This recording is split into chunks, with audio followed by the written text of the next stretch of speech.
1812 no fue solo un año de desesperación y caos en la historia de España, fue también el año en el que se dieron los pasos para un cambio brutal en la política. Pero, ¿cómo es posible que en plena guerra de independencia, mientras el país ardía en llamas, en una ciudad del sur de España brillara una luz de esperanza? Te lo adelanto, todo ocurrió en Cádiz, una ciudad cosmopolita, llena de vida, de nuevas ideas y con gente que soñaba con un futuro diferente. ¿Qué pasó allí? ¿Qué ocurrió exactamente para que ese año fuera un hito tan brillante de nuestra historia? Prepárate para descubrir una historia de esperanza, de avances y de traición. Un tiempo en el que quedó demostrado que el absolutismo no podría durar para siempre. Todo esto y más te voy a contar en los próximos minutos. En el año 1812, España atravesaba un momento muy complicado de la historia. Estaba inmersa en una guerra de independencia contra el invasor francés. 4 años ya de guerra que estaban dejando un país desolado, quemado, arrasado y completamente arruinado. Era pues un mal momento para los españoles de entonces, pero justo en ese año, en 1812, en una ciudad del sur de España iba a ocurrir algo maravilloso, algo que contrastaba con el humo gris y oscuro de la guerra. En ese año de 1812 se pondrían las bases de lo que sería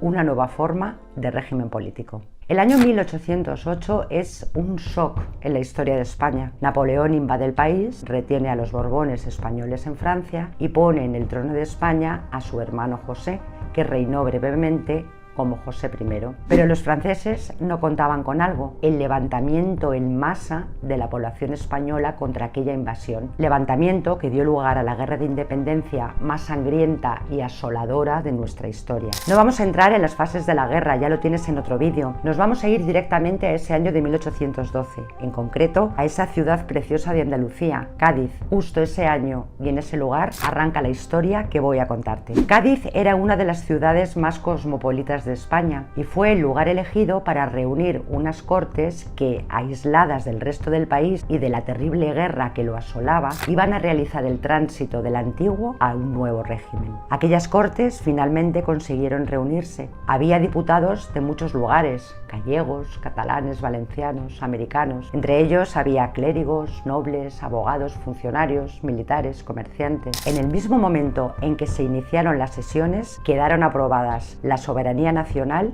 y la división de poderes. Hubo bastante acuerdo en eso entre los diputados. El día de Nochebuena del año 1810, en esas Cortes, se designó una comisión que tendrá un encargo importantísimo: formar un proyecto de constitución. La comisión empezó sus trabajos en marzo del año siguiente y un año después, el 19 de marzo de 1812, se promulgó la Constitución de Cádiz, a quien llamamos popularmente la Pepa, porque se promulgó un día de San José. Te estarás preguntando, ¿por qué la Constitución de 1812 fue tan importante? ¿Qué es lo que dice para que hablemos de ella como un momento brillante de nuestra historia en medio de tanto caos? Enseguida lo vas a entender, pero antes permíteme que me presente por si no me conoces. Soy Mercedes de la Cierva, cofundadora de Distendo, desde donde nos dedicamos a difundir la historia, nuestra pasión.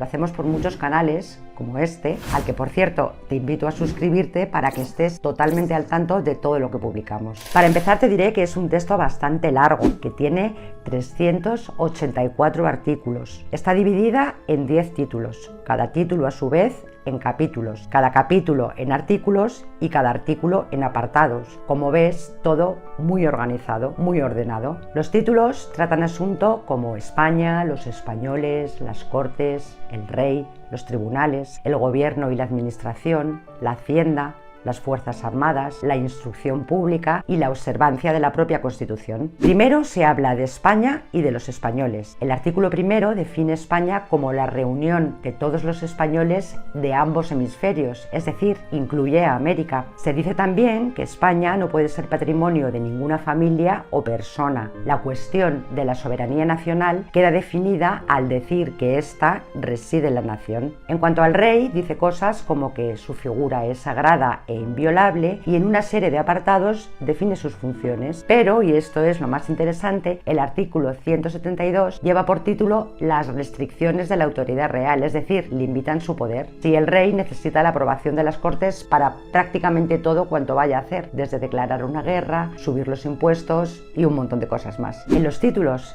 3, 4 y 5 quedan regulados el funcionamiento de los tres poderes, el ejecutivo, el legislativo y el judicial. Soberanía nacional, limitaciones al poder real, separación de poderes. Hoy en día todo esto nos parece de lo más normal, ¿verdad? Pero lo cierto es que para los españoles de aquel siglo XIX eran cosas totalmente novedosas, casi revolucionarias. La guerra de independencia acabó con la derrota de Napoleón, quien liberó a Fernando VII. Este emprendió el camino de regreso a España. Aquellos que habían realizado la reforma política promulgando aquella constitución estaban muy nerviosos ante la llegada del rey. ¿Qué hará el rey? Era absolutamente necesario que el rey de España refrendara la constitución y toda la obra de las Cortes de Cádiz, pero ¿y si no las aceptaba? La respuesta llegó cuando el rey estaba ya en España, en su triunfal camino de regreso. Era el mes de mayo del año 1814 cuando firmó un decreto que dio al traste con las esperanzas de cambio. Consideraba nulos y de ningún valor todos los decretos de las Cortes de Cádiz, incluida la Constitución. La vuelta del rey supuso pues la destrucción de toda la obra de las Cortes de Cádiz